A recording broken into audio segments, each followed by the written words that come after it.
Start. आज हम लोग पटना के गांधी घाट पर हैं और ये एनआईटी के पीछे का घाट है। और मैं बताता हूँ बीपीएससी के एग्ज़ाम के बारे में कुछ। 27 दिसंबर को बीपीएससी का एग्ज़ाम हुआ और उसमें बहुत सारे एस्पायरेंट जो हैं अपीयर हुए। मैं भी था एक एस्पायरेंट के रूप में और मैंने पहली बार जो है बीपीएससी का एग्ज़ाम दिया।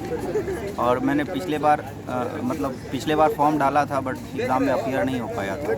इस बार एग्ज़ाम में अपीयर हुआ हूँ पहला बार। खैर मैं बीपीएससी का रेगुलर एस्पायरेंट नहीं हूँ, लेकिन क्वेश्चन का जो स्तर था उसे देखते हुए महसूस हुआ कि बीपीएससी की तैयारी की जा सकती है आसानी से। क्वेश्चन जो था वो इजी से मॉडरेट था। बहुत सारा वन लाइनर था।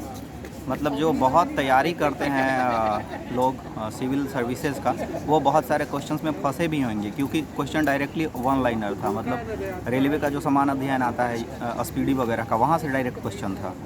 और यही नहीं, यूपीएससी का जो सीएपीएफ था 20 तारीख को हुआ जो, उसमें भी बहुत सारा क्वेश्चन वन लाइनर था। जो रेलवे और एसएससी का जो वन लाइनर होता है वहाँ से पूछ दिया जाता है। तो जो प्रीलिम होता है उसमें वन लाइनर क्वेश्चन बहुत ज़्यादा आता है, जिसमें डायरेक्टली जो है पूछ दिया जाता है।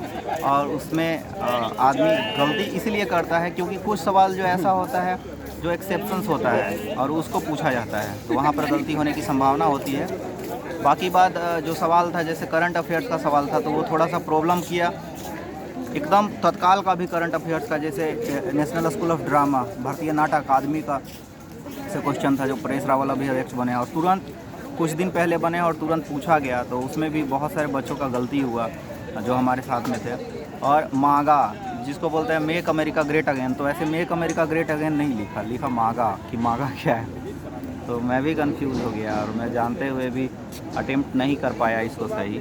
और बहुत सारा क्वेश्चन था जो थोड़ा सा मतलब समस्या पैदा किया। बाकी वह सवाल जो है 90 से 100 सवाल के बीच में आराम से बनाने लायक था। और उसके ऊपर का जो सवाल था, मतलब जो 100 से जो ऊपर होगा उनका तो रिज़ल्ट होगा, लेकिन 90 से 100 था जो सही है बहुत लोगों का। और जो 100 से ऊपर जो हैं जो लोग हैं उनका रिज़ल्ट होगा, और वो शायद अच्छा मार्क्स है 100 के ऊपर। मेरा तो 100 के आसपास में जो है सही हो रहा है।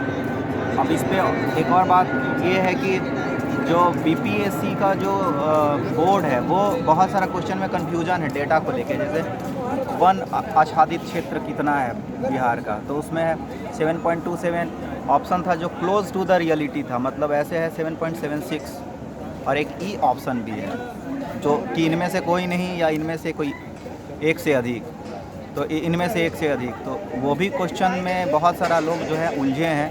जो बिहार का जो भौगोलिक स्थिति है, यहाँ के राजनेता हैं, उनसे भी सवाल था। जो अभी 2 राजनेता डेथ किए हैं, एक का पॉलिटिकल पार्टी पूछा था, पहला पॉलिटिकल पार्टी, और एक का पूछा था रघुवंश प्रसाद सिंह का कि 11वीं मतलब वो कौन सी लोकसभा में पहली बार लोकसभा में चुने गए थे। तो ये बड़ा कंफ्यूजिंग इसीलिए हो जाता है कि वो ठीक है, पता है रघुवंश प्रसाद सिंह का कंट्रीब्यूशन वगैरह, लेकिन एग्जैक्टली लोगों के बारे में पढ़ना भी चाहिए। चूँकि कमीशन जो है सवाल सेट कर रहा है।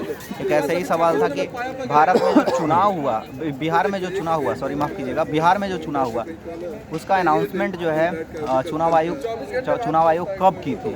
तो इसमें कंफ्यूजिंग था कि 23 सितंबर को की थी कि 24 को कि 25 को। हालांकि जो राइट आंसर है वो 25 है। तो एक एग्जैक्ट एकदम फैक्चुअल डेटा पूछ देने से थोड़ा सा जो है दिक्कत होता है। तो ऐसे सवाल थे। और जो बीपीएससी का जो एग्ज़ाम देने वाले हैं अगली बार जो अभी देंगे, जिसका नोटिफिकेशन आ जाएगा अक्टूबर में, उसका प्रीलिम भी होगा, तो वो देख के जाएं। मतलब बिहार का जो ज्योग्राफी है और बिहार का जो करंट अफेयर्स है, बिहार का भी ज्योग्राफी, करंट अफेयर्स, और बिहार का जो हिस्ट्री है, नेशनल मूवमेंट में जो कंट्रीब्यूशन है, ये पूरा देख के ही जाना पड़ेगा।